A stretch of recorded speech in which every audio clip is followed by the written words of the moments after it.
All right, what's up, everybody? Rev Sauce 9. Make sure to rate, like, and subscribe to the channel. Make sure to be subscribing. A lot of you watch my videos, but you don't subscribe. Be subscribing. Also, guys, hit that bell icon so you get notified when I go live on this channel, when I do a short, when I do a community post, or when I upload a video like this. So, guys, you all know the deal, what's happening with the links down below. My donation subathon stuff down below in the description will be for all of that, including my secondary channel down below for IRL and all that stuff, so you guys know that.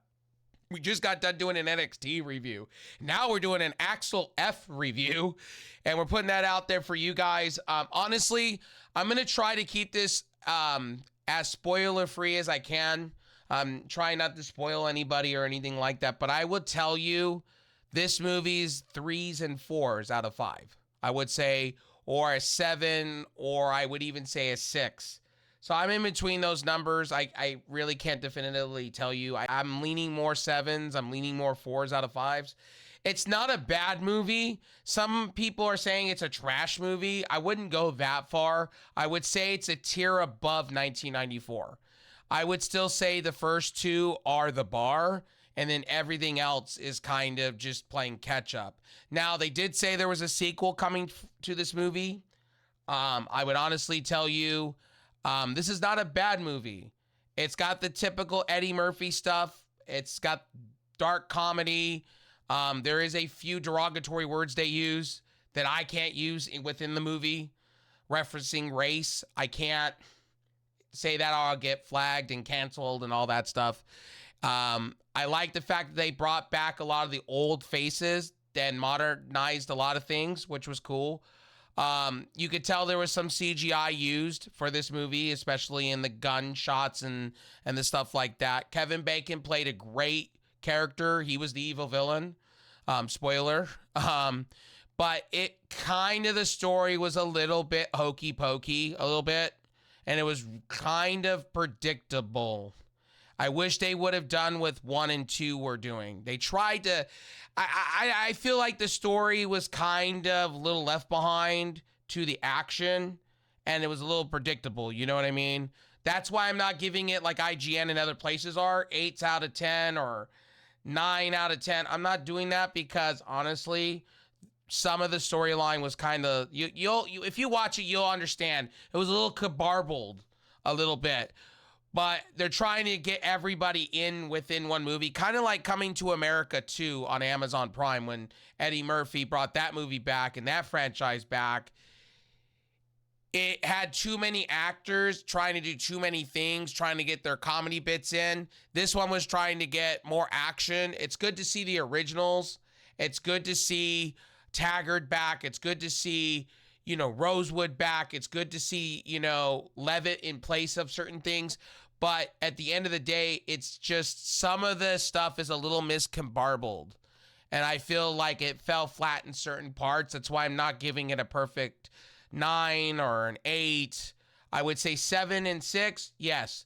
3s and 4s out of 5 stars, yes. I say you should go watch this. I honestly think it's a great movie for the, you know, just for that action.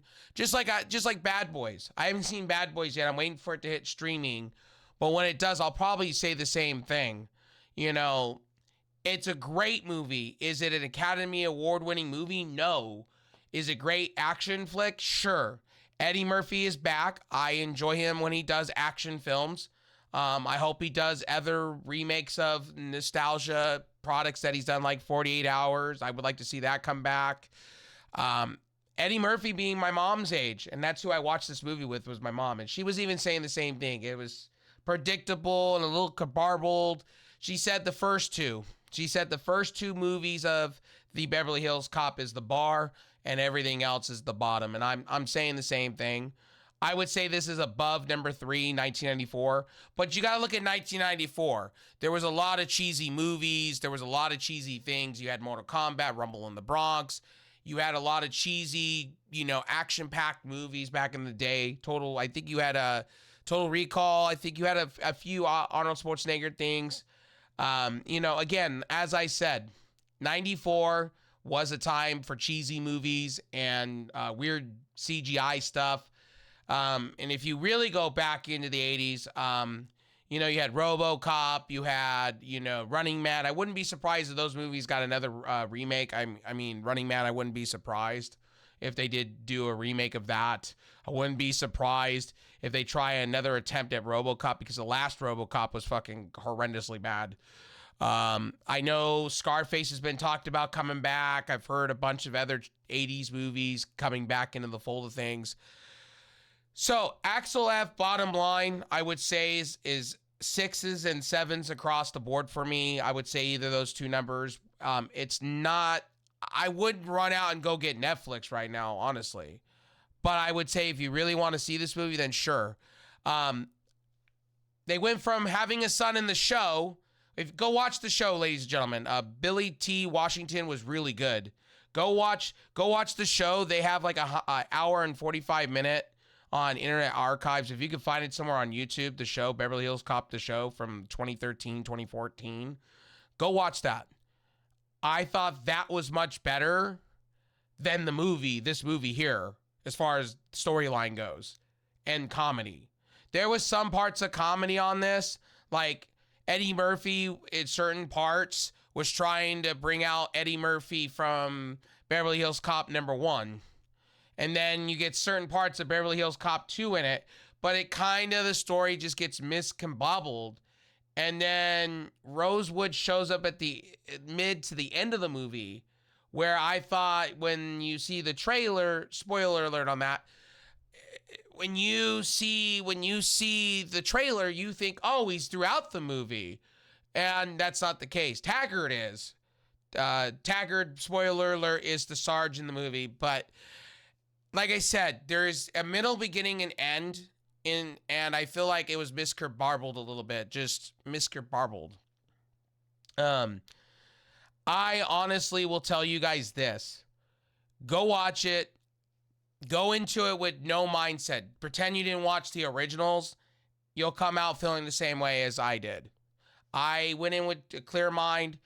And like I said, I live at home. And I tell you guys I caregive and all that. Myself and my mother were going down memory lane of all the movies and where I was when you first watched it and where you were in time. And Eddie Murphy's just one of those house staples, man.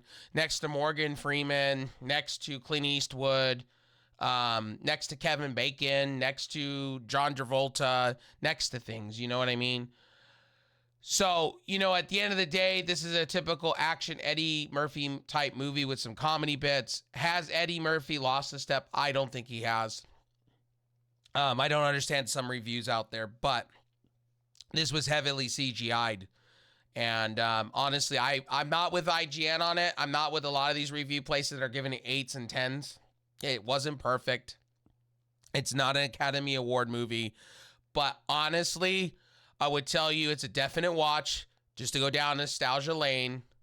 But I would say it's not, oh my God, I have to go run to Netflix to watch it. It will get the views because people are at home because of the weather and how hot it is outside. And there's a lot of people that are going to sit down on Netflix and have nothing better to watch. They're going to watch this. Just as much as Dragons, just as much as a lot of the shows that are coming around. I'm surprised this wasn't on Paramount. This is kind of a drop the ball for Paramount. This is their franchise. Beverly Hills Cop this is their franchise. You know, I know it's in conjunction with Paramount, but this should also be on. But Netflix bought all the rights for it. So I'm assuming Beverly Hills Cop, they're gonna have a spinoff with this with his daughter. I'm assuming his daughter's gonna become a police officer too. I'm assuming. Or, you know, they may have a law side of it. You know, I'm assuming. And they're not bringing up his son. He has a son, supposedly. So anyway, my name is RevSauce9. This movie, honestly, is a 7 or a 6. 3 out of 5 or 4 out of 5. It's a watch. You should go watch it. If you have Netflix, definitely sit back and watch it and enjoy it. If you have nothing better to do over 4th of July weekend or 4th of July in general, just go out and watch it. It's not a terrible movie. I would say it's in the ballpark from what I've seen of trailers and whatnot of Bad Boys. I think Bad Boys and Beverly Hills Cop, Axel F could be in the same ballpark. They're both great nostalgia trip franchises to go and watch. I lived Bad Boys my whole life, technically, with Will Smith and Martin Lawrence. So, but Eddie Murphy being back into an action role, it's been a minute since I've seen Eddie Murphy. It's all good here for me. Eddie Murphy's great. This franchise looks like they're in the right place. Maybe there's a show. They said there's going to be more coming to this franchise, so I'm assuming another movie. Eddie Murphy has stated that he wants to keep it to movies than a TV series, but you never know. Netflix has got control of the franchise with Paramount. I'm assuming, this is what I'm assuming, if there's enough money on the table to be made and Eddie Murphy could direct it or be part of it, I guarantee there's going to be a show alongside of this. It feels like there could be a show with episodes and seasons. You never know with this. Kevin Costner has done Yellowstone. A lot of actors have done different things as far as TV goes on Netflix or Paramount or Hulu or whatever. I could see Eddie Murphy doing a TV franchise with this too. I can honestly see Eddie Murphy having his daughter come in and take over. I could see a son. I could see so many different things with this franchise. I'm just grateful to see it back. I'm grateful to see it in a good spot. And all these actors that are, Eddie Murphy's my mom's age, in his 60s. Still looks great. Still is awesome. You got Taggart looking good. You got Judge doing good things. Rosewood doing good things. And you got new characters within the franchise, which is great. So I'm happy about it. I think you should go watch it. I think it's not a bad movie. Kevin Bacon does his part. I thought there should have been a little bit more with Kevin Bacon. I thought some of the shooting sequences were a little bit hokey pokey, but for the most part, it was enjoyable. I'm not going to say this is the greatest movie ever out of the franchise. I still think 1 and 2 are the bar, and then there's everything else. But, that's my opinion. I'm old school, so, that's my interpretation of how I feel. And at the end of the day, my opinion's my opinion. Tell me what you think down below of Axel F. Some people may like it, some people may not. I'm an Eddie Murphy fan, so, I'm kind of a little bit biased. And I'm a huge Beverly Hills Cop fan. I can turn around and watch that franchise over and over again, okay? There's certain franchises that I could sit personally and just watch over and over again. Aliens is one. Star Trek's another. RoboCop, I could say. Goodfellas, I could sit and watch. GoldenEye and all the 007s, and I could sit back and watch Godfather. I can watch Casino over and over again until my cousin Vinny. So, at the end of the day, I'm a nostalgia person, so this was a win for me. It may not be a win for everybody. People that are coming in, just remember there's older movies out there of Beverly Hills Cop. Watch Beverly Hills Cop 1, 2. I would say skip out on the 94. It doesn't really fit. It really does not fit. Honestly, 1 and 2. Watch 1, 2, and Axel F. That's what I would tell you. Skip the 1994 version. If you want to watch them in order, that's your business, but I would say skip 94. 94 was a joke. And some of these reviews that are saying this movie was just awful is absolutely, I don't understand. Maybe biased, I don't know. Anyway, my name is Rev Sauce. I'll see you guys in the next one. Peace out.